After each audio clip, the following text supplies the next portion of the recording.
Hello students, in our earlier class we have learnt about how to measure by the conventional methods such as handspan, footspan and cubit. Now we are going to learn how to measure by using the standard measuring units. Yeah? Yes, firstly we are going to see measuring the thickness of a coin. See children, if you want to measure the thickness of a single coin, as it is very thin, we cannot measure a single coin. So what we have to do? We have to pile up the coins. For example, here I have taken 10 coins. Now with the help of a centimeter scale, measure the pile of coins by using the centimeter scale. See, 10 coins put together, it is about 1 centimeter. See, 10 coins, when they are kept one on another like this, and when we are measuring, it is 1 centimeter. So now we'll find the thickness of one coin now. See, 10 coins thickness, it is 1 centimeter. 1 centimeter is nothing but 10 millimeters. Yes. For 10 coins, it is 1 centimeters. Now we want to know the thickness of a single coin. Then thickness of a single coin is 1 centimeter by number of coins. 10 coins we have kept. So for 10 coins, it is 1 centimeter. For single coin, it is 1 by 10 coins. So you are going to get the thickness of a single coin now. Thickness of one coin is equal to 0.1 centimeter, or it is 1 millimeter. In the same manner, now we want to know the thickness of a paper. So the thickness of a paper is very thin, so we cannot find a single paper thickness. So as we have done for the coins, now in the same manner we will find the thickness of a book with the pages. So for example, the number of pages in the book are 100. Now we will measure the thickness of the book with the help of a scale like this. So when we are measuring the thickness of a book with the scale, it is about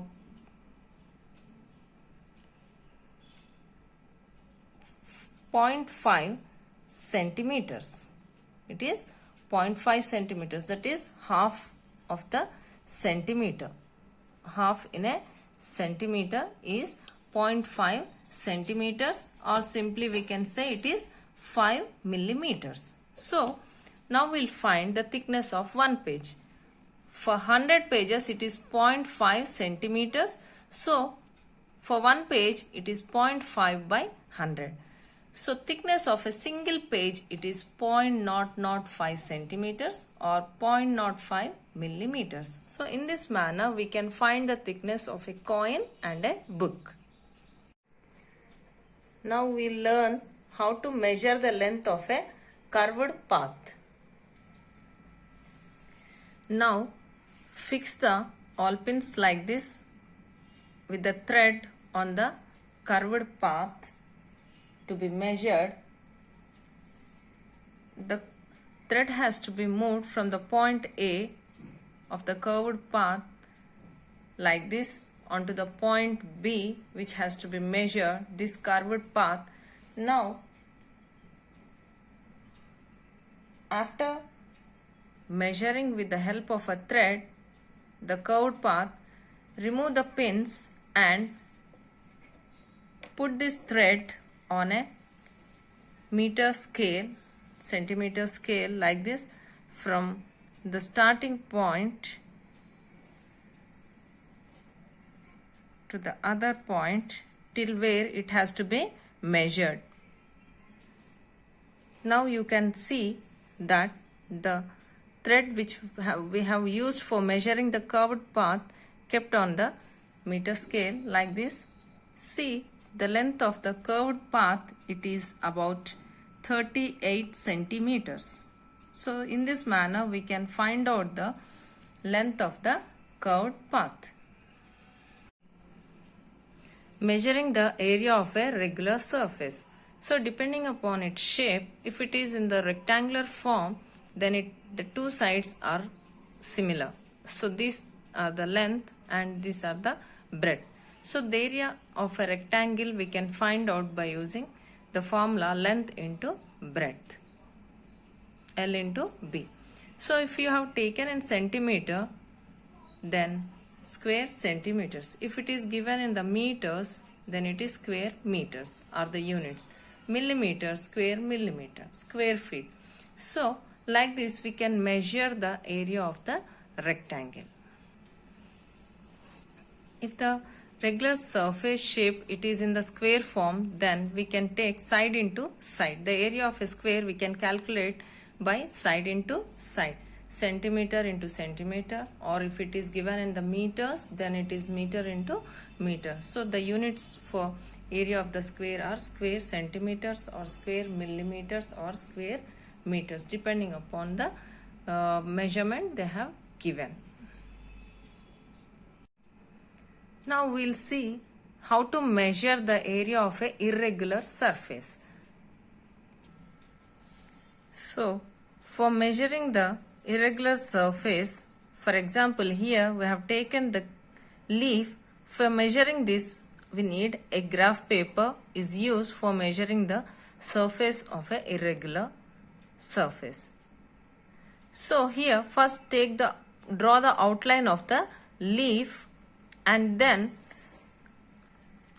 see each unit in a graph paper, it is 1 centimeter. It is 1 centimeter. So now after drawing the outline of the leaf, measure the units. See, we have to count the squares which are fully filled and more than half filled squares. Less than half filled are ignored, are neglected. So here when we count the squares occupied by the outline of the leaf are 18. So the total area is equal to of the leaf surface, irregular surface, it is 18 into area of 1 unit square is 1. So it is 18 centimeter square. So the area of this leaf, it is 18 centimeter square. So in this manner, by using the graph paper, you can measure the area of the irregular surface. Now we'll see the measurement of volume. So we are going to measure the volume of liquids by using the units liters or milliliters, and solids it is cubic meters or cubic centimeters. So for measuring the volume of liquids, we are going to use a measuring cylinder or measuring jar. So here this is the measuring cylinder or measuring jar for measuring the volume of liquids. So here you can find the graduation marks on it. It is in the millimeter, it is 10 milliliter, 20, 30, 40, 50, 60 and like this up till it is about 100 milliliters. 100 milliliters. See, when we pour the liquid, if you want to measure in this like this, we can measure how much amount of water I have taken. So how much of it is, we can measure like this by noting down the marks on the measuring cylinder.